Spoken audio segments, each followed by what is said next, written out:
হাসির রাজা, জ্ঞানের রাজা, রসিক রাজা।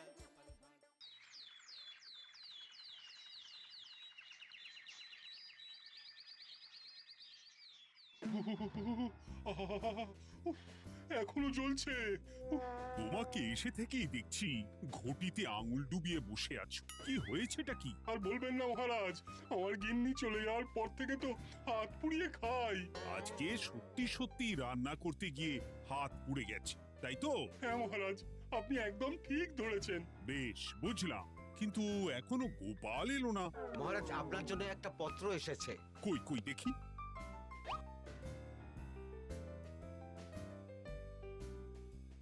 ঠিক আছে, তুমি এখন এসো। কিসের পত্র মহারাজ? দাঁড়াও, আগে গোপাল আসুক, তারপর বলছি। এই তো চলে এসেছি মহারাজ। দেখুন, আজকেও দেরি।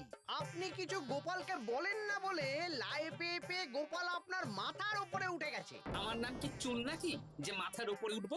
আপনিও পারেন বটে। আমার নিজেরটাকেই চুল নেই। বাদ দাও, শোনো, আমি একটা নিমন্ত্রণ পত্র পেয়েছি। পাহাড়পুর রাজ্যের জমিদার বল্লভ নারায়ণ আমাকে নিমন্ত্রণ করেছেন। এ তো বেশ সুসংবাদ মহারাজ। পাহাড়পুর অপূর্ব সুন্দর রাজ্য, আপনি ঘুরে আসুন মহারাজ। না না না না না, আমি একা যাব না, তোমাকেও যে যেতে হবে। আজ বিকেলেই বেরোবো, তুমি জামা কাপড় গুছিয়ে রেখো। এ আমার পরম সৌভাগ্য মহারাজ। এ কি মহারাজ, গোপাল কেন যাবে? আমি কি দোষ করেছি? আমাকেও নিয়ে চলুন। না না না, তুমি রাজ্যের মন্ত্রী, আমি বেশ কিছুদিন থাকবো না, তাই রাজ্যটা তোমাকেই সামলাতে হবে। আচ্ছা আচ্ছা, আপনি তো রানীমাকেও নিয়ে যেতে পারতেন। আমি কোথায় কাকে নিয়ে যাব সেটা আমার একান্তই ব্যক্তিগত ব্যাপার, তুমি বেশি বোঝাতে এসো না মন্ত্রী। বেশ।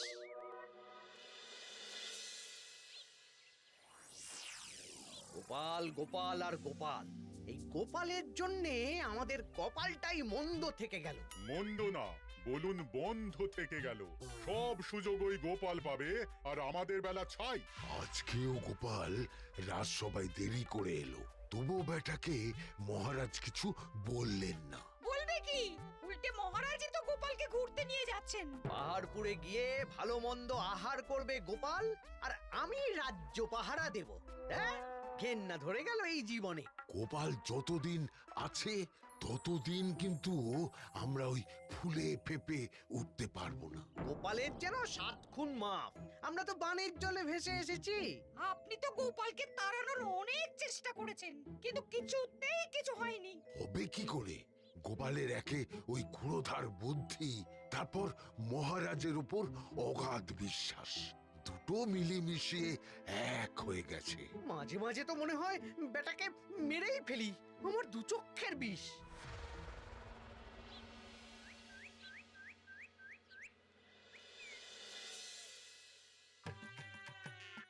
বলছি গিন্নি, কি এত তুমি পোটলায় বাঁধছো বলো তো? এত দূরের রাস্তা, তাই শুকনো খাবার ভালো করে বেঁধে দিচ্ছি। হ্যাঁ, তা কি কি দিয়েছো শুনি? ভিজে চিড়ে দিয়েছি, মুড়ি, নারকোল কুচো, চিনি দিয়েছি। হ্যাঁ, ব্যাস, আর কিচ্ছু দিতে হবে না। আমার সাথে তো মহারাজও যাচ্ছেন।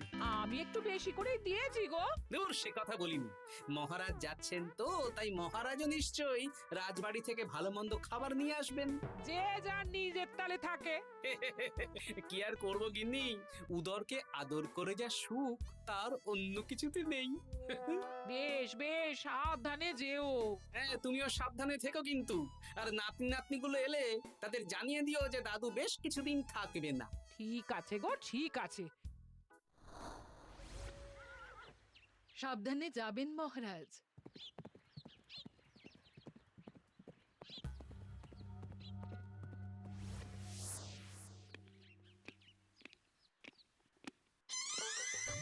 তুমি হুটহাট করে কোথায় চলে যাও বলো তো? আমি বিকেলে তোমার জন্য মুচমুচে বেগুনি ভেজেছি। সে ঠিক আছে, কিন্তু তোমাকে এখন রান্নাঘরে থাকলে হবে না গিন্নি। ও মা, রাতের খাবার কে করবে শুনি? আমি তো এখন একটু একটু রান্না শিখে গেছি। এখন তোমাকে অন্য কাজ করতে হবে। কি কাজ? শোনো, বুঝতে পেরেছো তো? একদম জলের মতো পরিষ্কার বুঝে গেছি। তাহলে আর দেরি না করে যাও।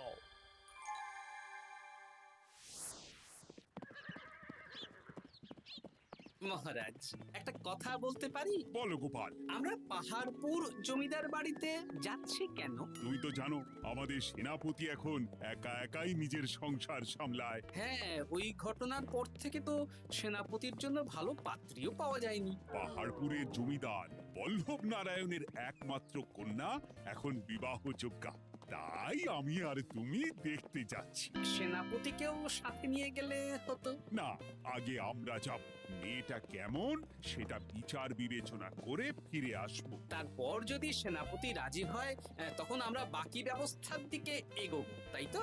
একদম তাই।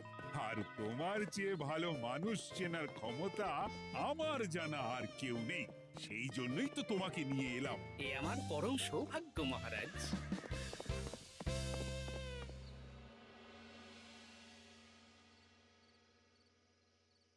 প্রণাম রানীমা। আরে মন্ত্রী গিন্নি যে, বলো বলো। এই কিছু বেগুনি ভেজেছি, তাই আপনার জন্য নিয়ে এলাম রানীমা। সরলা, তুমি ওটা রান্নাঘরে নিয়ে যাও। আচ্ছা রানীমা। ওমা, এই গয়নাটা পরে কি সুন্দর লাগছে আপনাকে। নতুন নিলেন? না না, বছরখানেক আগে বিবাহ বার্ষিকীতে মহারাজ গড়িয়ে দিয়েছিলেন। একটা কথা বলবো রানীমা? বলো না, কি বলবে? আমার মনে হয় আপনাকে আমাদের মহারাজ না আর আগের মতন ভালোবাসেন না। এই কি কথা বলছো তুমি? খোলা চোখে যা মনে হয় তাই বলেছি রানীমা। এই দেখুন না, মহারাজ হঠাৎ পাহাড়পুরে ঘুরতে চলে গেলেন আর আপনাকে নিয়ে গেলেন না। নিশ্চয়ই কোনো কাজ আছে, তাই আমাকে নিয়ে যাননি। ওই তো, এত ছাড় দিয়েছেন বলেই তো পার পেয়ে বসেছে। অপরাধ নেবেন না রানীমা।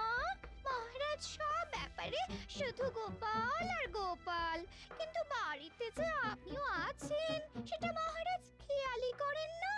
আসলে গোপালকে মহারাজ খুবই স্নেহ করেন তো। আপনি আগে না গোপাল আগে? পাহাড়পুর তো এত সুন্দর জায়গা, চারিদিকে পাহাড়, পাহাড় থেকে নেমে আসছে নদী। ভাবুন আপনাকে মহারাজ নিয়ে যেতেন যদি। সত্যি তো, আমাকে তো মহারাজ নিয়ে গেলেন না। নিয়ে যাবেই বা কেন? আপনাকে তো আর মহারাজ আগের মতো ভালোই বাসেন না। সব ধ্যান জ্ঞান এখন শুধু গোপাল। হ্যাঁ, সত্যি তো, আমি তো এটা ভেবেও দেখিনি কখনো। গোপালই আপনার কপাল পুড়িয়েছে। আসছে রানীমা।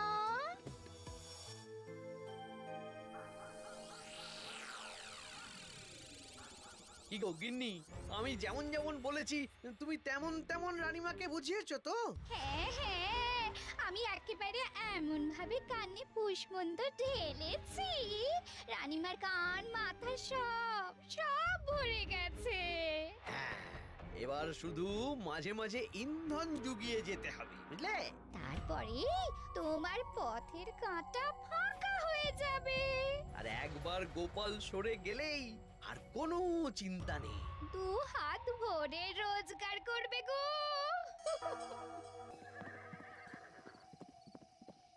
কি কেমন লাগছে যাত্রা? বেশ ভালোই মহারাজ।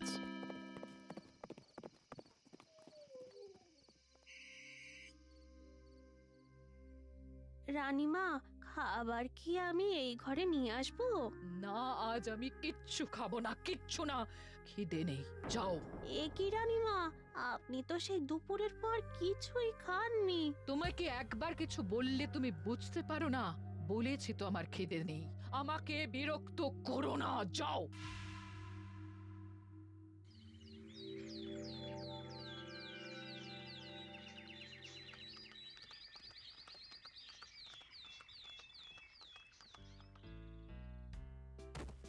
আসুন মহারাজ কৃষ্ণচন্দ্র, আসুন আসুন আসুন।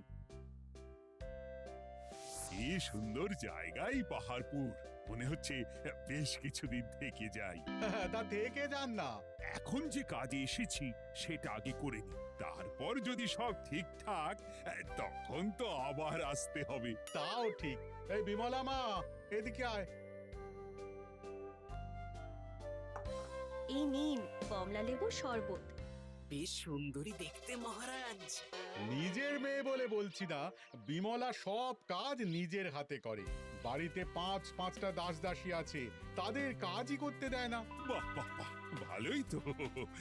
আপনার মেয়েকে তো বেশ লক্ষ্মীমন্ত দেখতে। ও অনেক ছোটবেলায় মাকে হারিয়েছে, কিন্তু নিজের ইচ্ছে পড়াশুনো রান্না বান্না সব শিখেছে। যেমন হাতের রান্না তেমনই মাথায় বুদ্ধি। রান্না তো খেলেই বুঝতে পারবো। হ্যাঁ, আজ দুপুরে সব রান্না তো নিজের হাতেই করছে। আমি ওকে কিছু প্রশ্ন করতে চাই। দাঁড়িয়ে আছো কেন মা? বসো। মহারাজ, আপনার অনুমতি নিয়ে আমি বিমলাকে কিছু প্রশ্ন করতে চাই। করো না। আচ্ছা বিমলা, তোমার বয়স কত? আসছে শ্রাবণে আমি 19 বছরে পড়ব। আচ্ছা, শ্রাবণ মাসে জন্ম, বর্ষাকালে। বেশ বেশ। আচ্ছা বলো তো, মেঘের ডাকে জল ছেড়ে ডাঙায় উঠে পড়ে, মানুষ তাকে হাতে পেলে নিয়ে যায় ঘরে, এটা কি? কই মাছ। বাহ বাহ, এবার বলো তো, এমন কোন জিনিস যেটা একান্তই তোমার কিন্তু অন্যেরা বেশি ব্যবহার করে? আমার নাম। বাহ বাহ বাহ বাহ বাহ, খুব সুন্দর খুব সুন্দর। আপনার মেয়ের মাথায় বুদ্ধি আছে। আচ্ছা আচ্ছা, আরেকটা প্রশ্ন করব। বলো তো, একটা অঙ্ক পরীক্ষায় তোমার বাবা 100-তে 90 পেয়েছে, তুমি 100-তে 100 পেয়েছো, আর আমি 100-তে 95 পেয়েছি। তাহলে কে বেশি বুদ্ধিমান? আপনি বেশি বুদ্ধিমান। এমা, এটা তুই কি বললি রে?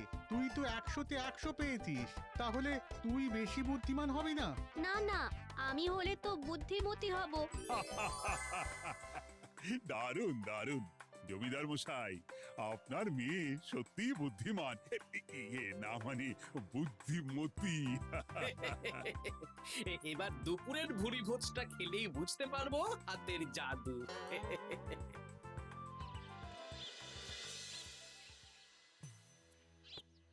রানীমা, বেলা হয়ে গেছে, এভাবে না খেয়ে থাকবেন না, আপনার শরীর খারাপ করবে। তোমাদের মহারাজ আসুক, তারপরে খাবো। যতদূর জানি মহারাজ আগামীকাল সকালে ফিরবেন। বেশ, আমাকে একটু শরবত করে এনে দাও, আর কিছু খাবো না। আচ্ছা রানীমা। বুঝলি, আজ পুকুর ঘাটে গিয়ে যা শুনলাম না। কি শুনলে? রানীমা গতকাল বিকেল থেকে কিচ্ছু খাচ্ছেন না, মহারাজের ওপর রাগ করে। এখন রানীমার রাগ, এরপর ভাগ গোপাল ভাগ।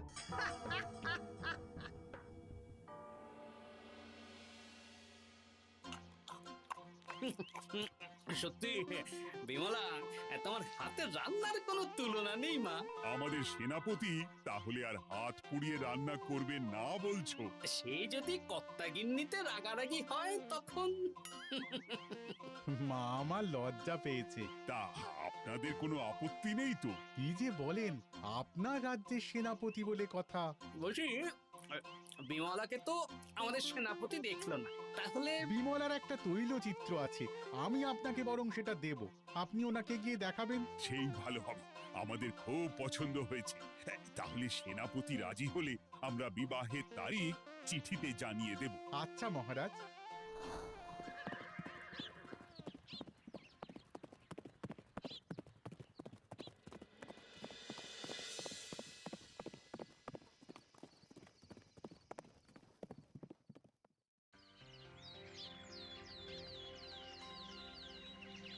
মহারাজ, আমি তাহলে আসি। যাওয়ার পথে আমি সেনাপতির সাথে কথা বলে নেব। হ্যাঁ হ্যাঁ গোপাল, এসো। বেশ ভালোই কাটলো পাহাড়পুরে। হ্যাঁ মহারাজ, অনেক ধকল গেছে, যান গিয়ে বিশ্রাম নিন।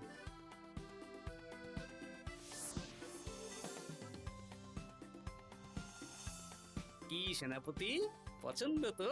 হ্যাঁ, খুব পছন্দ হয়েছে গোপাল। তোমার চোখ তো দেখছি একেবারে জহুরির চোখ।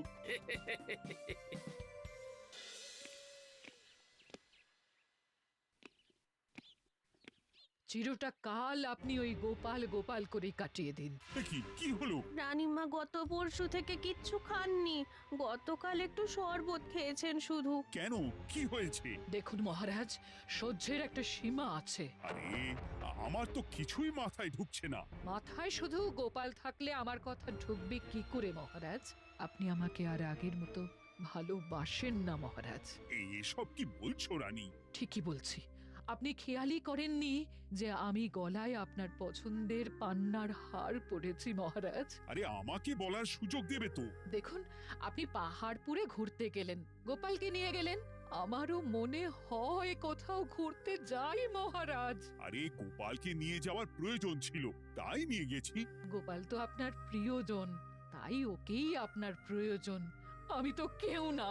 দেখো, গোপাল আমার সব বিপদে আপদে পাশে থাকে, তাই ওকে ভরসা করি। সেটা তো তুমি খুব ভালো করে জানো। আজকের পরে হয় গোপাল থাকবে, না হলে আমি থাকবো। না না না, এ হতে পারে না। গোপালকে আমি সরাতে পারবো না, আর কাউকে সরানোর জন্য কোনো কারণ তো চাই। আর কারণ যদি আমি দিয়ে দিই? কি কারণ? আপনি গোপালকে বলবেন আমার সাথে আপনার ঝগড়া হয়েছে। বেশ, তাতে কি?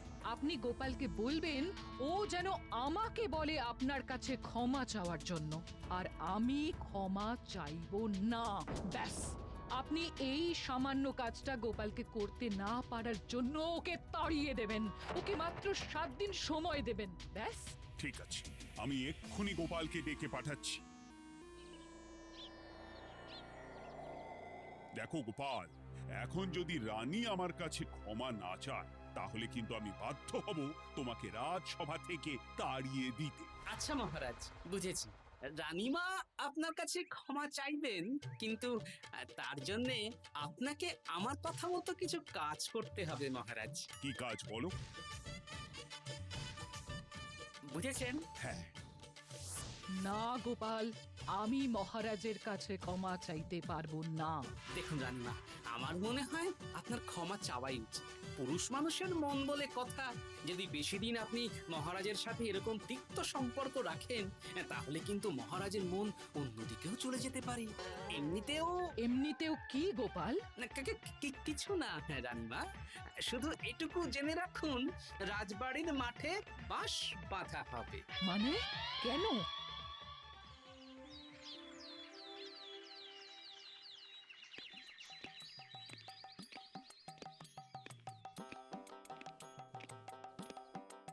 আসতে পারি মহারাজ? হ্যাঁ, এসো এসো। বলছি, আমি তাহলে জমিদার বাড়িতে বিবাহের দিনক্ষণ ওই চিঠি লিখে জানিয়ে দিচ্ছি। হ্যাঁ, জানিয়ে দাও গোপাল।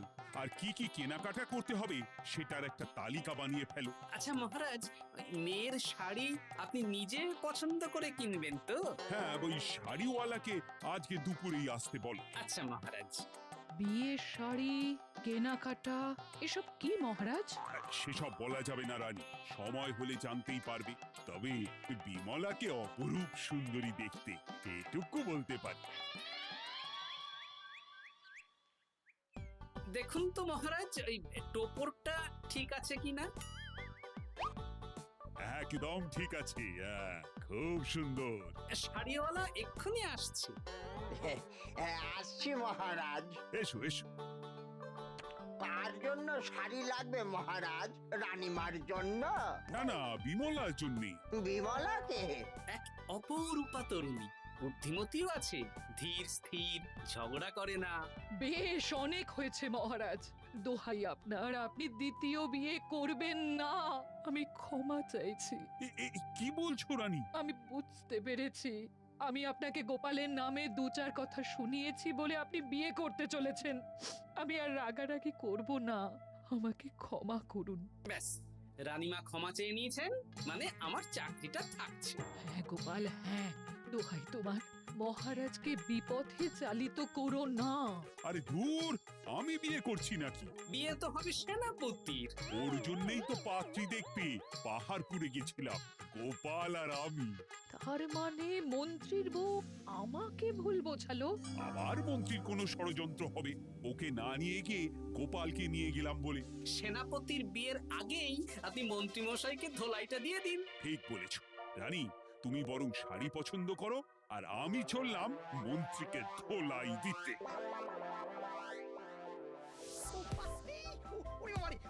তুমি এত নীচ, তোমার গিন্নিকে দিয়ে রানীর কানে বিষ ঢালা? ভুল হয়ে গেছে, ক্ষমা করে দিন। এখন মন্ত্রীমশাই ভ্যাঁ করছেন, কদিন পরে সেনাপতির বিয়েতে প্যাঁ হবে ছাদনা তলায়।